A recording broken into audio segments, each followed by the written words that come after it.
Alright, magandang hapon po sa inyong lahat mga kababayan. Batang Maynila to it's. Nagalit na po si Beshi.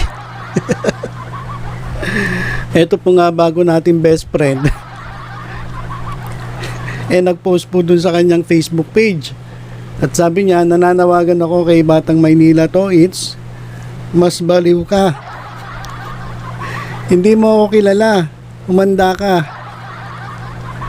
Basta mga best, tuloy-tuloy ang panonood ng tahanang pinakamasaya, Eat Bulaga. Kaya po yung picture niya, dyan si screen natin, tingnan nyo yung tsura niya.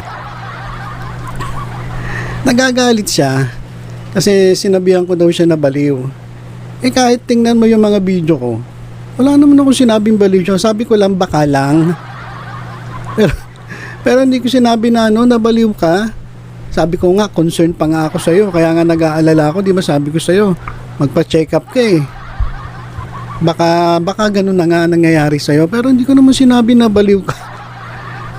Paano naman ako sinabi direkta na ganun nga? Sinasabi ko lang kasi nag-aalala ako sa'yo. Ikaw talaga, Beshi. Binibigyan pa nga kita ng tip eh. Para tumagal ka eh. Di ba? Sabi ko nga sa'yo, huwag ka magagalit sa bashers mo. Diba? Sabi ko, huwag mong pansinin sila. Isipin mo lang na wala kang ginawang tama. Ay, biroy mo, pinapayuhan pa kita. Tapos tinutulungan pa kitang tumaas yung followers mo. Ba't ka magagalit? Eto, meron siyang video. Malandakan mo, papahiyam ako sa... Ito, meron siyang video. Panoorin natin. Pakinggan niyo yung sinasabi nanggigigil. Nanggigigil si Beshi. Ito, pakinggan natin si Beshi ko.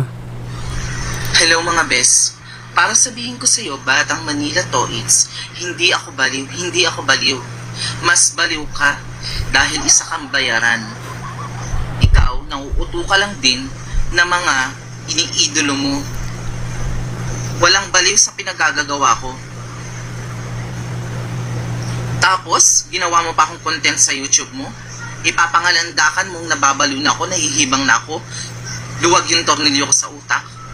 Baka kahit magpatingin tayo, ikaw ang makitang baliw, hindi ako. Hindi ako baliw.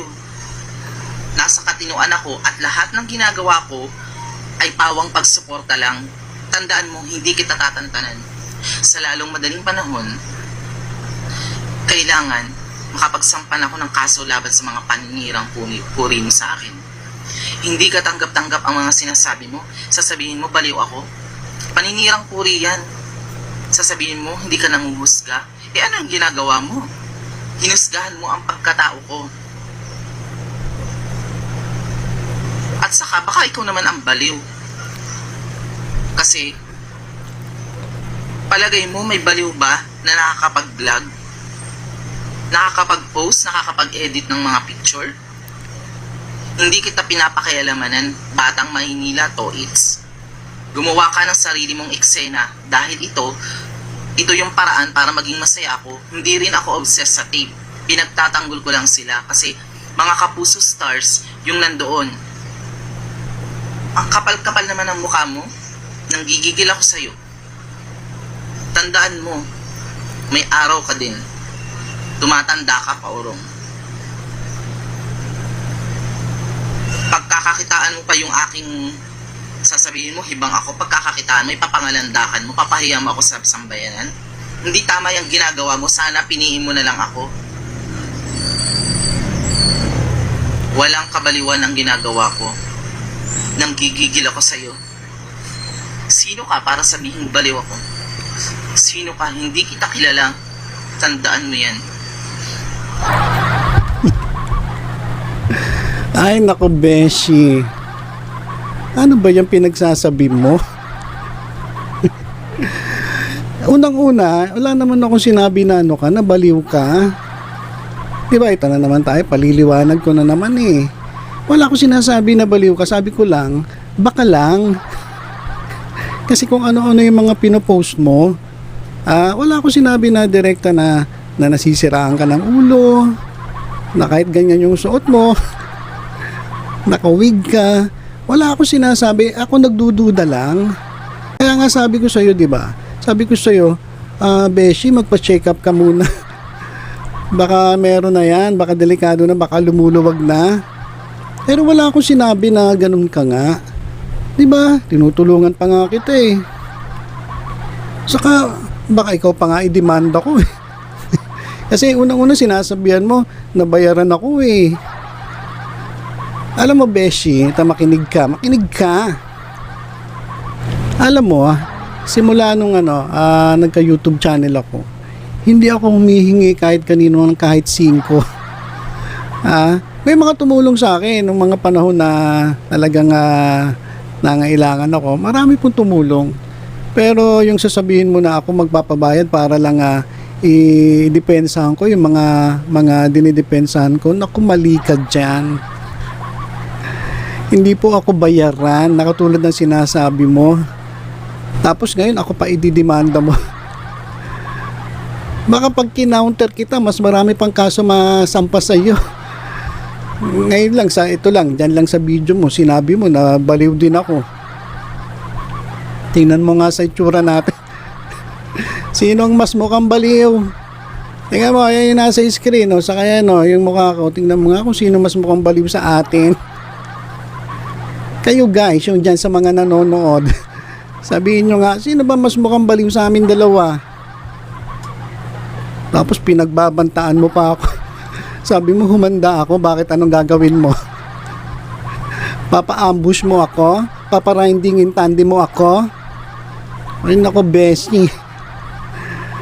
Kala ko ba magkaibigan tayo? Pinagtatanggol nga kita, binibigyan nga kita ng tip para hindi ka nila mabash. Sinasabi ko lang, ayusin mo yung mga pinupost mo. Para naman hindi ka binabash, para hindi ka pinag-iisipan na na medyo may tililing ka. Para hindi ka nila pag-isipan ng ganun. Hindi ko naman sinabi na meron kang tililing. Sabi ko lang, baka lang. Kasi nga dahil dun sa mga post mo, kaya sabi ko, ayusin mo, bes. Diba, nandito nga ako para tulungan ka eh. Tapos aawayin mo ako. Ikaw talaga. Wag ganun, uy. Ay nako, bes. Alam mo, pinakamaganda, siguro mag-collab tayo. Maganda. At tuturuan kita kung ano yung mga dapat mong i-post. Yung maayos naman. Para hindi ganito. Pero mo, natutulungan ka na nga namin eh. Na tumaas yung viewership mo followers mo eh. Tapos mga away ka pa. Tapos pagbabantaan mo ako, humanda ako, ididemanda mo ako, mas marami ka pang sinabing paninirang puri eh. Diyan sa video mo na yan, sinave ko na nga yung video mo na yan eh. Kung sakali man magharap tayo sa korte, mas marami kang sinabi oh. Sabi mo, baliw ako. Sinabi mo, bayaran ako. Tapos humanda ako. Pinagbabantaan mo pa ako. Bakit? Ipapa-ambush mo ako? Ipapa-riding in tandem mo ako? Ay, naka. Ikaw na nga tinutulungan. Ikaw pa tong galit. At tingnan mo nga itsura mo. Oh. Sinabihan lang kita, pag magbablog ka, huwag ka naman maghubad. Hindi ka nga naghubad, pero nagwig ka naman. Yung wig mo, hindi mo man lang inayos. Tingnan mo, ang gulo-gulo ng buhok mo. Kapag ganyan na itsura mo, pag-iisipan ka nila, nabaliw ka. Di ba sabi ko sa'yo, na huwag mong gagawin yan. Pag magbablog ka, huwag kang nakahubad. Tapos pag magbablog ka, huwag kang nagwiwig. Kasi okay sana yung wig mo eh. Kaso tingnan mo nga ang gulo-gulo ng wig mo.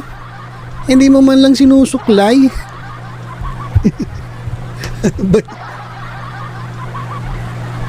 Babaliw ako siya. Ay nako. Ito Beshi Ito. Real talk lang, real talk. Hindi kita sinisiraan. Actually, tinutulungan pa nga kita eh. Diba? Para at least alam mo na yung gagawin mo, hindi ka mabash, hindi ka mapag-isipan na medyo may tililing ka. Ayusin mo kasi, ayusin mo lang. Hindi ako nakikipag-away sa'yo. Gusto nga, collab tayo. Gusto mo mag-collab? At least, malay mo, dumami pa subscribers mo.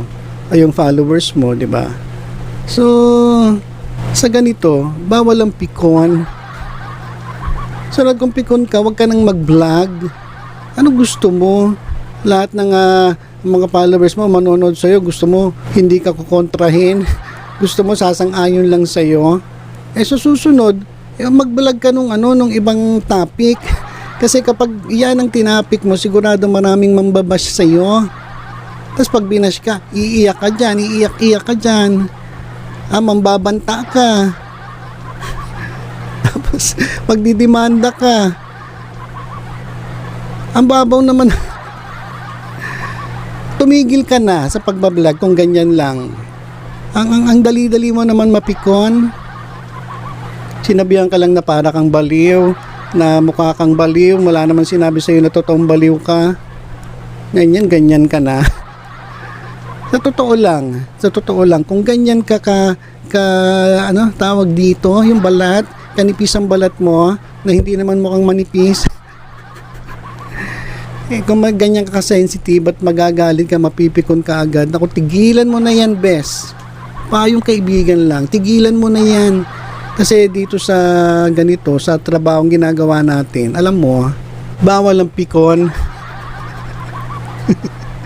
Bawal ang pikon, sa totoo lang. Ako nga, eto, tingnan mo. Kahit sinabihan mo ako na baliw ako, kahit sinabihan mo na bayaran ako, okay lang. Hindi kita ididemanda. Kahit pinagbabantaan mo ako, hindi kita didemanda. Kasi alam mo, normal lang yan. Huwag ka masyadong madamdamin. Kung ayaw mong mapag-usapan at ayaw mong masaktan sa mga sinasabi ng mga bashers, tigilan mo yan, besh. Pinakamaganda. Payo ko lang, tigilan mo yan. Kasi wala, matutuluyan ka. Kapag hindi mo tinigil yan, matutuluyan ka talaga.